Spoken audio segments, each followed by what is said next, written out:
Lucas 12, versículo 42 diz assim: Disse o Senhor: quem é, pois, o mordomo fiel e prudente, a quem o Senhor confiará os seus conservos, para dar-lhes o sustento a seu tempo? Bem-aventurado aquele servo a quem seu Senhor, quando vier, achar fazendo assim. Verdadeiramente vos digo que lhe confiará todos os seus bens. Mas se aquele servo disser consigo mesmo: meu senhor tarda em vir, e passar a espancar os criados e as criadas, e a comer, a beber e a embriagar-se, virá o senhor daquele servo em dia que não o espera, e em hora que não sabe, e castigá-lo-á, lançando-lhe a sorte com os infiéis. Aquele servo, porém, que conheceu a vontade de seu senhor e não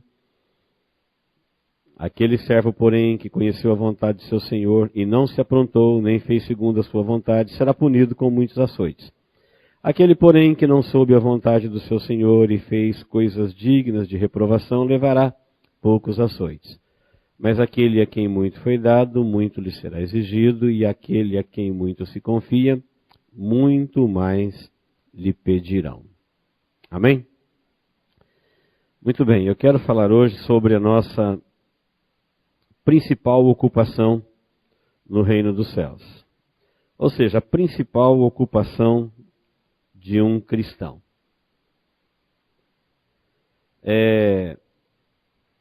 A identificação definitiva de um ser humano tem a ver com o seu nome e com a sua ocupação. Por que eu falo identificação definitiva? Porque a nossa identificação homem e mulher, rico ou pobre, preto ou branco, velho ou novo, forte ou fraco, ela é uma identificação provisória. Quando nós nos despirmos do mortal, não tem mais homem e mulher, não tem mais velho e novo, forte e fraco, tem salvos e perdidos. Mas ainda assim continua o nome, um novo corpo e a ocupação em relação a Jesus. Por isso a nossa ocupação hoje, tudo isso que a gente vê, tem a ver com algo provisório, não é definitivo. E a nossa ocupação definitiva como pessoas, ela começa aqui. O que é ocupação? Ocupar é serviço, é trabalho, é ser servo. E a nossa ocupação principal, definitiva, que vai nos acompanhar para sempre, é testemunhar Jesus. Quem me entendeu? Diga amém. Não sei se é isso que estamos fazendo, como principal. Talvez tem gente que nem tem essa ocupação. Outros, talvez ela não seja a sua principal ocupação. Mas deveria ser. A principal ocupação de um cristão é testemunhar Jesus. Se alguém conscientemente decidir que não quer se ocupar na missão de testemunhar Jesus, a gente entende duas coisas. Ou ele não é cristão, aí ele está desobrigado. Ou então ele quer morrer, ele está pedindo para Deus que ele quer ir embora, que ele está pronto. Porque Deus não tem por que manter alguém dele aqui se ele não tiver em missão. A Bíblia diz que aqui não é o lugar do nosso descanso. Um salvo, um cristão, um cidadão do reino dos céus, um candidato à vida eterna, ele não tem o que fazer aqui na terra se ele não tiver ocupado principalmente da sua ocupação, que é testemunhar Jesus.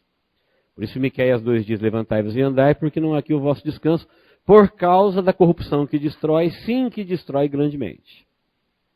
Lembra de Jonas, quando ele estava fugindo, que o barco estava afundando? Perguntaram, quando lançaram sortes, caiu nele e falou assim: qual é o teu nome? Qual é a tua ocupação? Quando ele disse: eu sou profeta e sou hebreu, profeta na época tinha conhecimento dos acontecimentos, eles queriam saber por que a gente está afundando. Ele falou: é por minha causa. Estão afundando por minha causa, estou fugindo de Deus. Por isso que o barco está afundando. Então, queridos, vamos deixar isso como ponto de partida. Todo cristão deve saber que a sua principal ocupação na terra é testemunhar Jesus. É o que Deus espera dele. Essa é a vontade de Deus. Não precisa nem orar pedindo isso, porque é para isso que estamos aqui. Se alguém falar para Deus, eu não quero me ocupar disso, ele está dizendo para Deus, então eu não tenho mais o que fazer aqui, pode me levar. Ou então ele não é um cristão. Então ele é um pagão, ele é um religioso qualquer. Ocupação, como eu disse, é serviço. E serviço é servir. E servir é ser servo. A Bíblia fala de grandes e pequenos, novos e velhos, mas é tudo servo. Tudo tem a ver com o serviço. No reino de Deus não há vagas, não tem lugar para senhores. Senhor é Cristo. Todo e qualquer cristão, seja qual for a sua função, ele é servo. Não mais do que isso. E se a nossa missão, se o nosso serviço é testemunhar, vamos definir o que é testemunhar. Testemunhar é atestar, é testificar, é revelar. Então nós estamos aqui exatamente para falar isso para todo mundo. A minha vida, se alguém olhar para ela, a minha fala, se alguém ouvir ela, os meus planos, se alguém ficar sabendo dele, deve de alguma forma atestar, revelar e testificar Jesus. Porque testemunho é o depoimento da testemunha, é a prova. Então se alguém acha que Jesus não existe, deve falar conosco. Nós somos prova. Se alguém não sabe de Jesus, deve falar com a gente. Nós estamos aqui para isso. É a nossa função, é a nossa principal ocupação. Não leio agora, mas em Atos 1 e 11, o escritor do livro de Atos, que também é chamado de Atos do Espírito Santo, bem no comecinho, ele começa dizendo assim, Atos 1 e 11. Ele falou, eu cataloguei tudo que Jesus Cristo passou a fazer e a ensinar. É assim que ele começa o livro de Atos. Ele diz que depois de fazer e ensinar tudo que fez e ensinou, depois de dar mandamentos, depois de padecer, depois de ressuscitar, depois de ficar 40 dias com eles, dando incontestáveis provas de que ele estava vivo, mandou eles para Jerusalém, falou, vocês ficam em Jerusalém, porque João batizou vocês com água, e agora vocês receberão um batismo com o Espírito Santo. Aí a pergunta surgiu naturalmente na boca dos apóstolos. Restaurarás tu neste tempo o reino a Israel? Jesus está dizendo para ele que ele vai para o céu e que o Espírito Santo virá. E o escritor de Atos está dizendo assim, quando Jesus falou assim, agora o Espírito Santo vai vir e vai habitar em vocês, então o Senhor vai restaurar o reino a Israel, porque Israel estava sob o domínio de Roma. Aí Jesus respondeu assim, olha, não vos compete saber os tempos que o Pai estabeleceu pelo seu próprio poder. Vocês vão receber o poder do Espírito Santo para ser minhas testemunhas. Em Jerusalém, em Samaria, na Judéia e confins da terra. Onde eles estavam, cidade próxima, região toda e, enfim, terra toda. O que Jesus está dizendo é o seguinte, olha, o Espírito Santo vai ficar aqui com vocês para isso. Eu vou para o Pai, o Espírito Santo vai ficar aqui, e ele vai habitar em vocês. E a pergunta é, para restaurar o reino? Ele falou, não. É exatamente para revelar, para dar dom, para dar capacitação, para proteger, para prover. O Espírito Santo vai fazer tudo o que é dele fazer na vida de vocês. Se a pergunta fosse, para quê? Para vocês testemunharem Jesus. Para isso. Eu penso que a maioria das pessoas que se relacionam com Deus e com o Espírito Santo não buscam o Espírito Santo para isso. Eles querem para outras coisas. Mas a revelação está clara. O Espírito Santo vai te proteger? Vai. Ele vai te guiar? Vai. Ele vai te capacitar? Vai. Ele vai te dar dons? Vai. Ele vai te dar recursos, provisão? Vai. Ele vai te conduzir à salvação? Vai. E por que ele vai ficar aqui com vocês? Por que a gente já não vai para lá? Tem que ficar aqui. Porque vocês precisam testemunhar Jesus para todos os povos. É para isso que ele está aqui. A gente começa a perceber que o nosso cristianismo é um pouco equivocado. Porque a gente quer o Espírito Santo para dar bênção, para derrotar o inimigo, para ir abrindo o nosso caminho, para não deixar a gente ficar triste, para nos fazer feliz, para resolver os nossos problemas. Ele é o Deus que vai cuidando de você.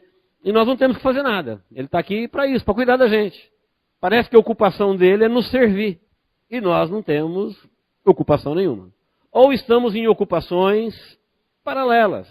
Ocupações que não é a principal razão de estarmos aqui e nem a de Deus estar aqui conosco através do seu Espírito Santo.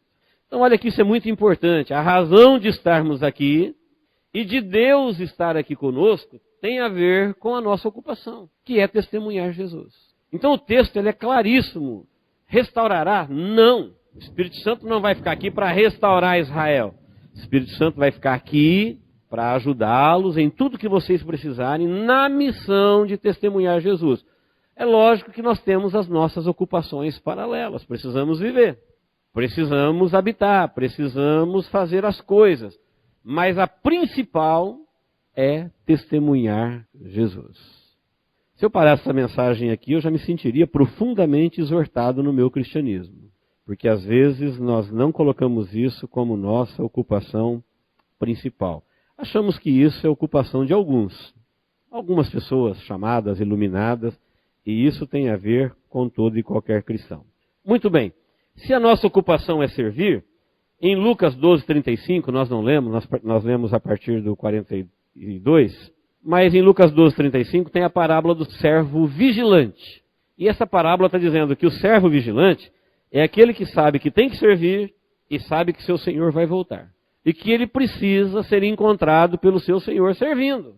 E ele não sabe a hora que seu senhor vai voltar. Então ele sabe que tem que servir, sabe que seu senhor vai voltar, mas não sabe a hora que seu senhor vai voltar. Por isso ele é chamado de vigilante, ele não é vacilante, ele é vigilante. Porque ele sabe o que tem que fazer e existe um tempo para se fazer.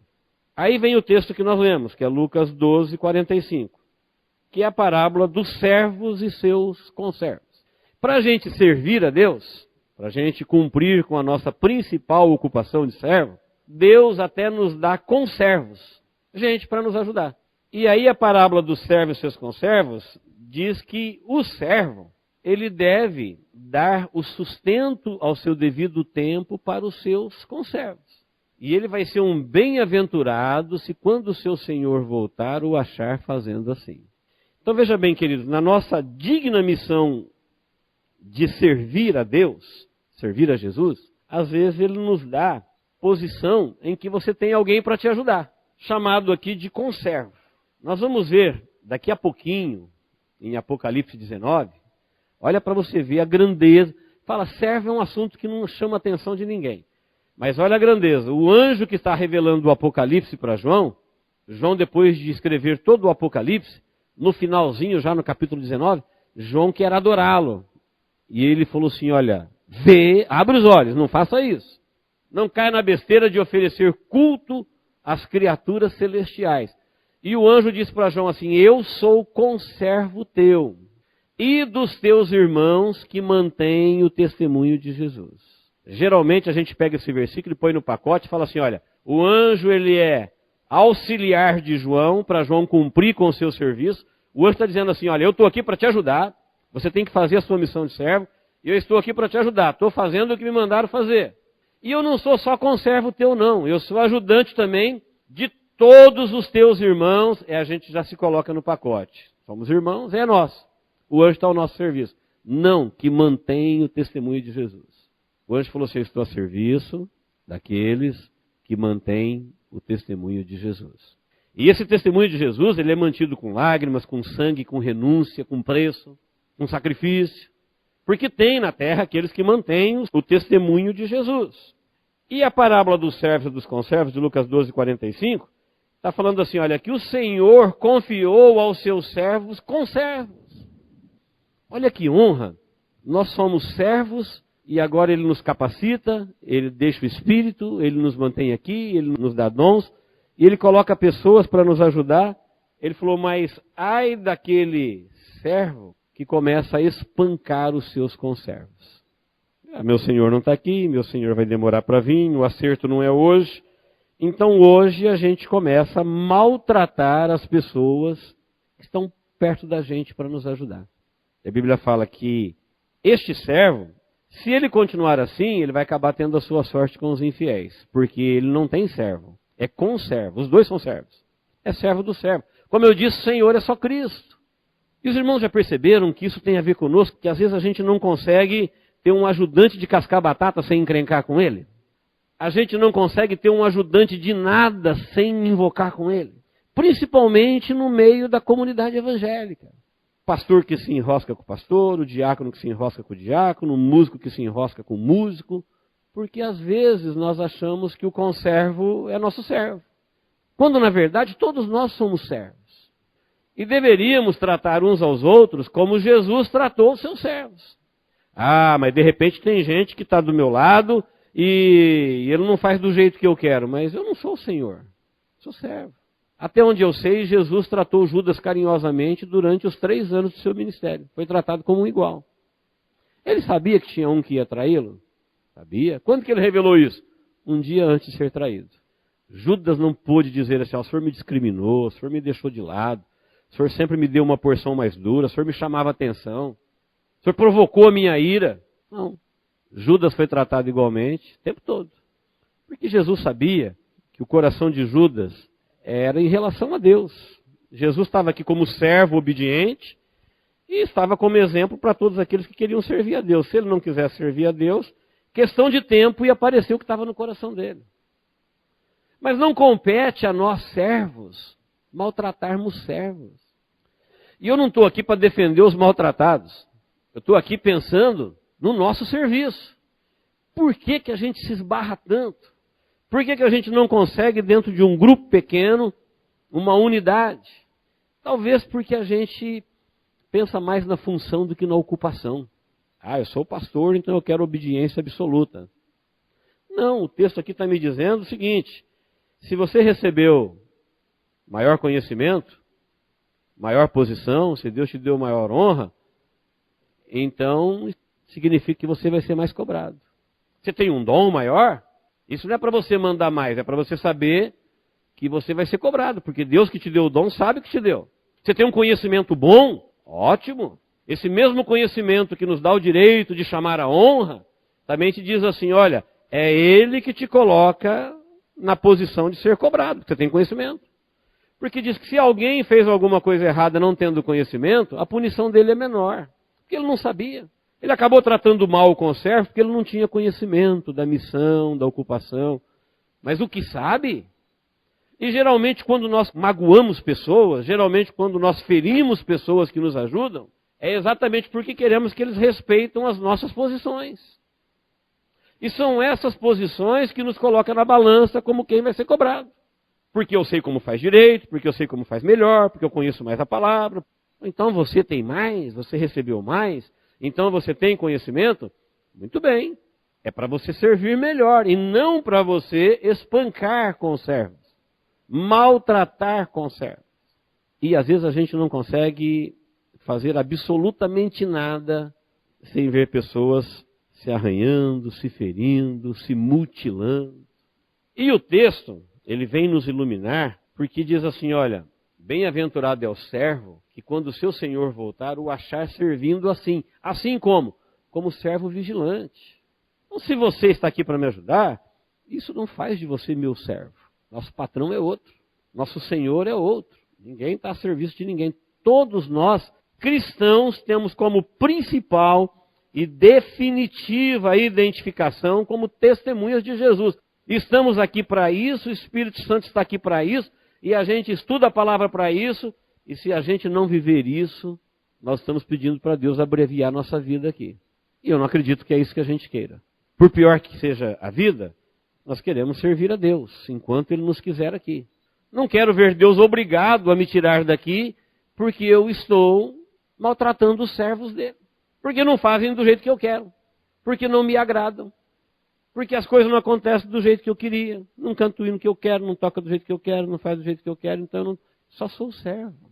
Ninguém existe para mim, ninguém faz para mim, ninguém tem que me agradar. Todos nós queremos aqui agradar o nosso Senhor. Nós estamos aqui para que a nossa vida, assim como a vida de Jesus testemunhava a Deus, o Espírito Santo está aqui para a nossa vida testemunhar Jesus.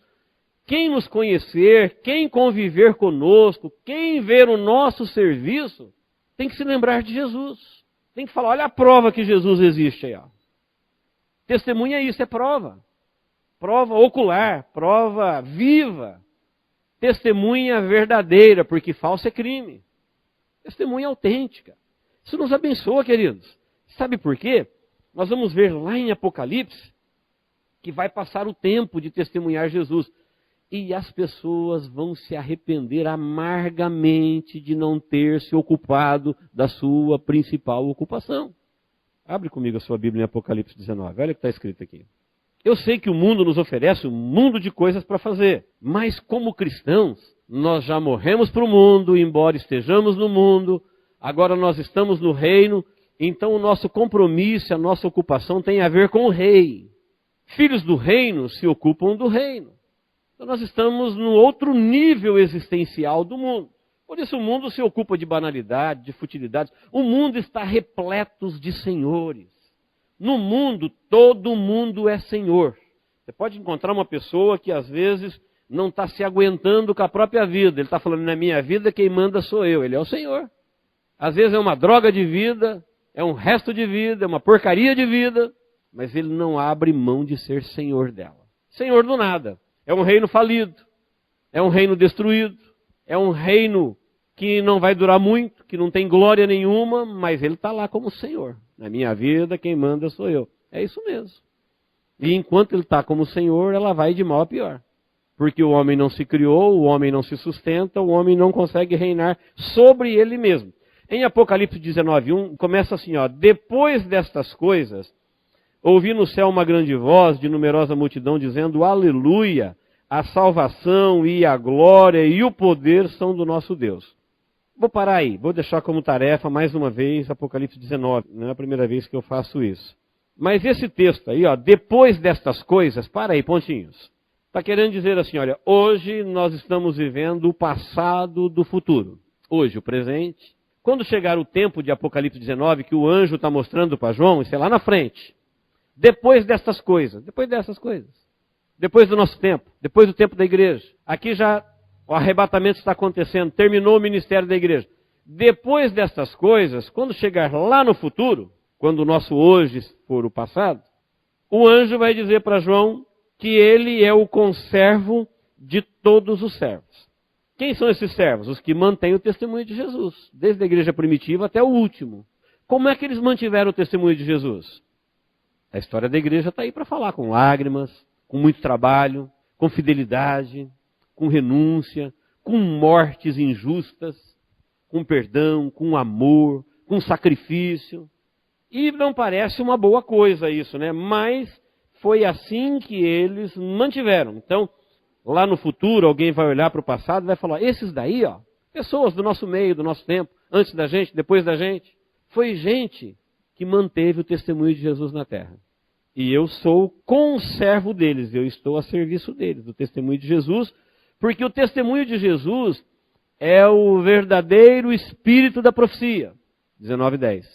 Sabe o que isso quer dizer? Todos os profetas que profetizaram da parte de Deus no Antigo Testamento, no Novo Testamento, falaram de Jesus.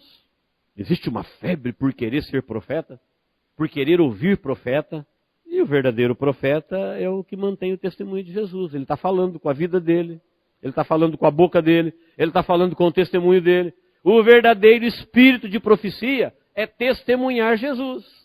Quando a tua vida autentica a vida de Jesus, quando o nosso serviço, quando o nosso viver prova a existência de Jesus, você está exercitando o verdadeiro espírito da profecia.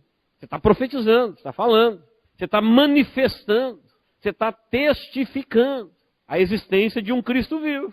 Numa época em que muita gente não conhece mais esse Cristo vivo. Hoje tem muitos Cristos. Hoje tem o Cristo de Roma, hoje tem o Cristo do Espiritismo, hoje tem o Cristo dos terreiros, hoje tem o Cristo da pagelança.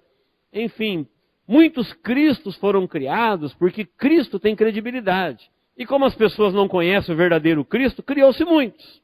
Na época de João ele falou, muitos anticristos já estão aí, dentro e fora das igrejas. E anticristo não entenda só aqueles que são contra Cristo, mas aqueles também que tomam para si a glória que é de Cristo. Aqueles que tentam ocupar o lugar de Cristo. Que querem a honra que só Cristo tem direito dela. Que é ter servos.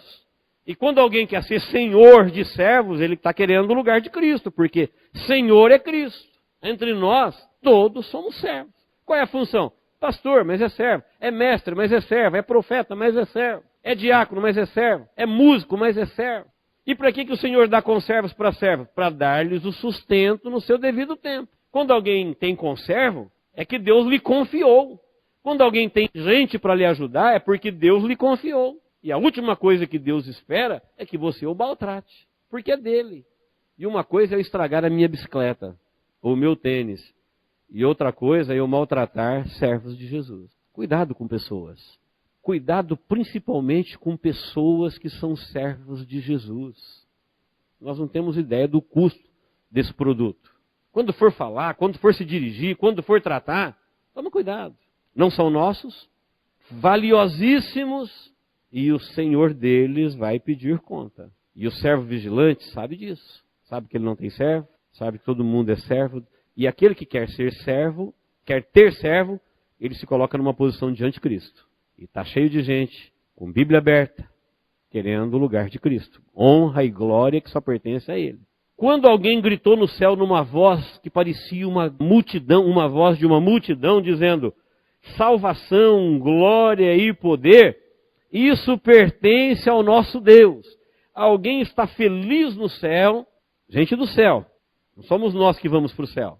Criaturas celestiais estão felizes, alegres, porque vai entrar no céu agora salvos, eles foram alcançados, perdoados, lavados, remidos e salvos, e vão habitar no céu, e o céu está feliz por estes servos chegarem lá. E alguém grita: vamos cantar, vamos exultar, porque chegou as bodas do Cordeiro. E tem gente que não é do céu, que é da terra, mas a salvação pertence ao nosso Deus. Todo mundo lá no céu serve a Deus, e tudo que agrada a Deus e a vontade de Deus é a alegria deles. Eles estão felizes e agradecidos a Deus, porque está chegando gente para o céu. Há um júbilo no céu pelos salvos. Mas o que eu quero chamar a atenção dos irmãos é que alguém lá no céu falou assim: olha, a esposa, que é a igreja, que é os salvos, que é o motivo da alegria no céu, alguém lá disse assim: a esposa a si mesmo se ataviou, porque lhe foi dado para vestir-se de linho finíssimo, e linho finíssimo são os atos de justiça do santo. Nosso tempo é curtinho, vou tentar explicar isso para você de uma forma bem rápida. Alguém no céu está dizendo assim: olha, a igreja mesmo se vestiu sozinha. Como que ela se vestiu sozinha? Foi dado para ela capacitação. Foi dado para ela, foi-lhe dado de vestir de linho finíssimo. Então está dizendo, alguém lhe deu uma roupa para ela vestir, que ela ficou lindíssima. E logo a gente pensa em tecido, em aparência. Não, do que ela está vestida? Ela está vestida de atos de justiça. Irmão, se nós dependermos da nossa aparência, dos nossos trajes, a gente está nu. Se a gente depender da nossa propaganda, do nosso ego, a gente está despido. Não, eu sou uma pessoa maravilhosa. Aí Deus olha para a minha vida, eu estou feio. Deus quer ver dentro da nossa vida atos de justiça. E como é que essa igreja fez atos de justiça? Com tudo aquilo que ela recebeu. Ela transformou para sua beleza, para se embelezar, para o casamento, todas as dádivas que recebeu de Deus, ela transformou em atavios para se apresentar a Deus. Sabia que muitas vezes Deus nos dá a bênção? Em vez da gente transformar isso em atavios para se apresentar a Ele, a gente usa isso para se enfeiar. Já conheceu aquele ditado que diz: quer conhecer o ser humano? Dá um degrauzinho para ele. Então tem pessoas que mal adquirem o conhecimento, fica feio. Tem pessoas que mal adquirem o poder aquisitivo, fica feia. Tem pessoas que recebeu de Deus uma vida bela, um corpo bonito, se tornam instrumentos horríveis de sensualidade, de prostituição. Tem pessoas que são brilhantes na sua mente, se tornam pessoas horríveis que usam isso para torcer o direito, para levar vantagens, para oprimir, para ganhar mais. Alguém lá no céu falou assim: olha, a igreja, a noiva, tudo que lhe foi dado, quando fala tudo que lhe foi dado, é tudo. Recurso, beleza, saúde, vida, duração na terra, a tua existência, a tua capacidade, tudo que você é, tudo que você tem. Ela usou isso para se vestir para Deus. Transformou isso em atos de justiça. Teve um que teve mais, fez mais. Teve outro que teve menos. A parábola do servo está junto com a das minas, dos talentos. Recebeu 5, presta conta de 5. Recebeu 10, presta conta de 10. Recebeu 2, presta conta de 2. Senhor, eu não tive muita condição. Deus sabe. Mas aqui teve. Isso virou atos de justiça? Ou atos de injustiça? Isso te tornou uma pessoa mais bonita, mais bela ou mais feia? O ser humano parece que quanto menos tem, mais belo é. Quanto mais possui, mais feio fica perante Deus. A igreja, alguém disse no céu, ó, a esposa a si mesmo se ataviou. Com o que ela se ataviou? Com tudo que lhe foi dado. Foi dado para ela linho finíssimo. É uma linguagem simbólica. Porque na explicação já vem na sequência. Linho finíssimo, que são os atos de justiça dos santos. Quando a gente pratica atos de justiça, de bondade, de amor, de misericórdia, testemunho de Jesus, isso faz de você uma pessoa bonita aos olhos de Deus. Quando a gente estende a mão, quando a gente perdoa, quando a gente compreende, quando a gente ajuda, quando a gente não arranca sorriso dos outros, mas coloca sorriso na face deles. Humanamente falando, a gente fica com a mesma cara, mas para Deus você fica muito mais bonito. Quando você vai transformando recursos, capacidade, tempo de vida, saúde, tudo que está ao seu alcance para promover atos de justiça, que alguém olha para a sua vida e fala, é assim que um servo de Jesus vive. Ele testemunha, ele é prova, ele testifica a existência de Cristo. Amém, queridos? Muito bem. Quer ver uma coisa assustadora, que eu já falei isso com vocês, eu quero voltar para a gente encerrar? No capítulo 20, versículo 4, diz assim, ó, vi também tronos, e neste sentaram-se aquele aos quais foi dada a autoridade de julgar. Vi ainda as almas dos decapitados por causa do testemunho de Jesus, bem como por causa da palavra de Deus. Tantos quantos não adoraram a besta, nem tampouco a sua imagem. Não receberam a marca na fronte e na mão, viveram e reinaram com Cristo durante 1000 anos. Esse texto aqui está falando do finalzinho da grande tribulação. Então a igreja que se ocupou de testemunhar de Jesus foi arrebatada. Aqueles que perderam o arrebatamento, porque não testemunharam Jesus, agora eles têm uma segunda chance para testemunhar Jesus. Como que eles vão testemunhar Jesus? Eles vão ter que confessar que eles são servos de Jesus. Só que agora o Espírito Santo não está mais aqui para ajudá-los, como aconteceu com a igreja. Quem vai estar reinando na terra neste período? É o diabo. Falso profeta, a besta, o dragão, o diabo. A trindade satânica vai estar reinando. Esse reinado da trindade satânica, eles não vão dar liberdade para ninguém. Portanto, ninguém tem liberdade de fazer o que quer. Ninguém terá direito de propriedade. Ninguém terá direito de compra. Ninguém terá direito de nada. Todo mundo vai ser marcado. Todo mundo vai ser controlado. Quem foi marcado e controlado já recebeu o seu sinal de que ele está perdido. Mas esses que perderam a chance de testemunhar Jesus e agora se arrependeram porque perderam o arrebatamento, vão querer testemunhar. E muitos vão testemunhar. Por isso eles passarão fome, por isso eles viverão fugitivos, por isso eles serão caçados, perseguidos, torturados e mortos. Aqui fala até a morte, eles serão decapitados. E os que forem decapitados pelo testemunho de Jesus ainda são bem-aventurados, porque eles viverão, diz o texto, foram decapitados pelo testemunho de Jesus. Não foi decapitado porque não quis aceitar o sinal da besta, não. Foi decapitado porque eles disseram, não, nós somos testemunho de Jesus. Perdemos o arrebatamento, mas nós queremos ir com Jesus. Então eles serão caçados, perseguidos, torturados e mortos, decapitados, viverão, não farão mais parte da igreja. A igreja já se vestiu. A igreja terá uma glória diferenciada. Mas eles viverão e reinarão com Cristo durante o milênio, que vai iniciar logo após a grande tribulação. Então pense bem. Eu tenho a liberdade de testemunhar Jesus hoje com a ajuda do Espírito Santo, ou testemunhar Jesus amanhã sem o Espírito Santo, com toda sorte de perseguição, e ainda terminar decapitado. E não adianta pedir para Deus te livrar, porque Ele não vai livrar, porque foi dado ao inimigo combater contra os santos e vencê-los. Eles vão ter que morrer pelo seu testemunho. E os outros? Estou falando dos cristãos, porque a maior ocupação, a principal ocupação de um cristão. E quem não é cristão? Quem não é cristão não vai ressuscitar no arrebatamento. Olha comigo o versículo 5, Apocalipse 25. E os restantes dos mortos não reviveram, até que se completassem 1000 anos. Esta é a primeira ressurreição. Bem-aventurado e santo aquele que tem parte na primeira ressurreição. Sobre estes, a segunda morte não tem autoridade. Pelo contrário, serão sacerdotes de Deus e de Cristo e reinarão com Ele por 1000 anos. E aqueles que não deram testemunho de Jesus nem antes do arrebatamento e nem durante a grande tribulação? Tudo bem, eles vão morrendo e não ressuscitarão. Eles vão ressuscitar depois do milênio, na segunda ressurreição. E a Bíblia fala, bem-aventurado aqueles que fazem parte da primeira ressurreição, Porque sobre estes da primeira ressurreição não tem poder a segunda morte. Qual que é a primeira morte? Essa que a gente morre aqui. Qual que é a segunda morte? É aquela que a pessoa vai viver na morte para sempre. Onde haverá pranto, choro e ranger de dente. Percebeu que ser decapitado para dar testemunho de Jesus é um grande negócio?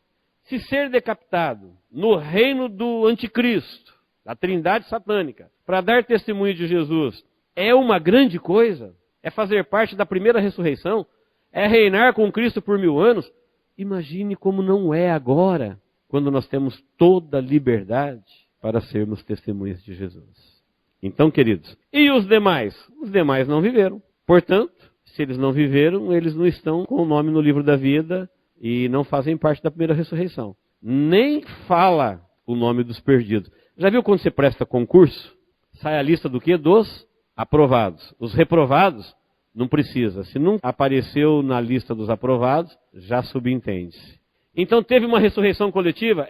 Que ressurreição que é essa? É a primeira ressurreição. É a ressurreição dos salvos. Quem não ressuscitou nessa, ele vai ressuscitar na outra. Porém, para condenação eterna. Que bom que nós temos Apocalipse 19 ao alcance dos nossos olhos, porque eu tenho aqui o futuro do meu presente.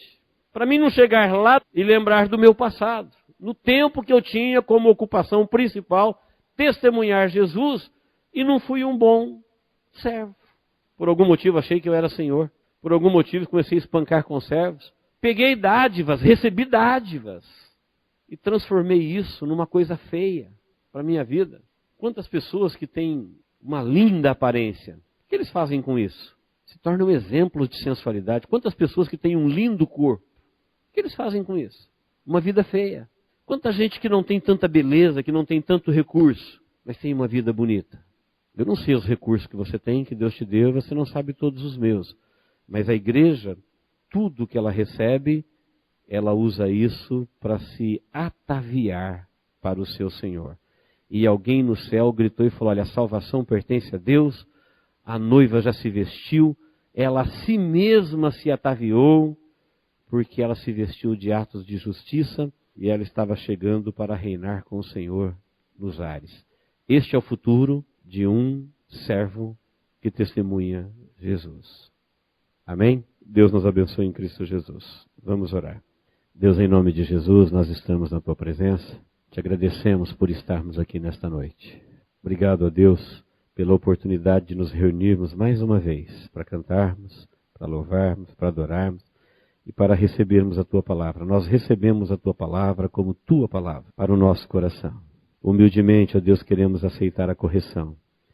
Humildemente, ó Deus, queremos aceitar a disciplina. Com alegria queremos receber a iluminação para a nossa vida. E te pedir, ó Deus, nos ajude a viver isso. Tu sabes quanto tempo nós temos. Só o Senhor sabe, ó Deus, o tempo de cada um.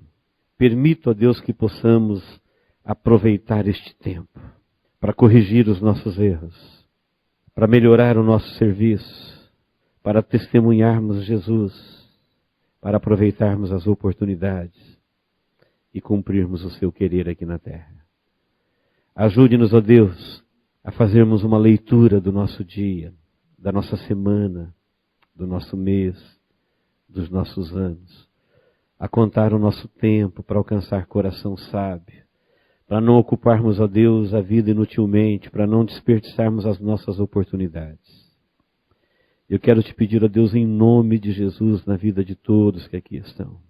Venha, ó Deus, essa lucidez do Teu Espírito, este chamamento para o Teu povo, ó Deus, na face da terra, para não desperdiçarmos o tempo presente, para não desperdiçarmos a nossa vida e fazermos, ó Deus, aquilo que lhe apraz. Eu creio, ó Deus, que o Senhor tem um plano em cada vida. Tenho certeza, ó Deus, que nós não estamos aqui por acaso. Tenho certeza, ó Deus, que as nossas dádivas não são méritos nossos. Tenho certeza, ó Deus, que o Senhor nos contempla com a capacidade que cada um possui da Tua parte. Ajuda-nos, ó Deus, a transformarmos isso em atavios para a nossa vida. Ajuda-nos, ó Deus, a transformarmos os Seus dons e as Tuas dádivas em coisas que venham deixar a nossa vida mais bela para Ti. Que possamos nos vestir, ó Deus, de atos de justiça. Que possamos, ó Deus, iluminar o nosso caminho. Que possamos, ó Deus, abençoar as pessoas com as quais nos relacionamos. Dentro e fora da Tua casa. Na nossa família e por onde passarmos. É no nome de Jesus, ó Deus, que eu quero pedir esse direcionamento, esse Teu agir na vida do Teu povo que veio Te buscar nesta noite. Teu nome, Senhor, será glorificado na nossa vida. Deus, se tem aqui alguém nesta noite doente, se tem aqui alguém nesta noite oprimido, enganado, desiludido, eu quero orar por ele agora, Deus, em nome de Jesus, e ministrar a Tua cura, a Tua libertação, repreender, ó Deus, toda tristeza, repreender toda enfermidade, repreender toda perturbação, toda doença na alma, no corpo e no espírito, no poder que há no nome de Jesus, nós repreendemos, porque na Tua presença há liberdade, na Tua presença há cura, na Tua presença há, ó Deus, salvação. A salvação Te pertence, ó Deus. Por isso nós tomamos posse de toda a salvação que há em Ti, ó Deus, na pessoa de Cristo Jesus. Deus, aqueles que estão pedindo respostas, aqueles que estão pedindo orientação, eu quero Te pedir, Deus, fale com cada um dos Teus servos. Deixe claro, ó Deus, no coração de cada um os seus intentos, para que ele possa Te obedecer, ó Deus, no tempo das oportunidades. É no nome de Jesus que nós oramos, ó Deus, e por tudo nós Te agradecemos. Amém. Diga comigo, Deus, em nome de Jesus, eu quero que a minha vida, é um pedido meu, Deus, em nome de Jesus, eu quero que a minha vida testemunhe Jesus. Me dê sabedoria, me dê força, para que eu possa viver assim. Assim, ó Deus, vale a pena viver. Em nome de Jesus. Amém.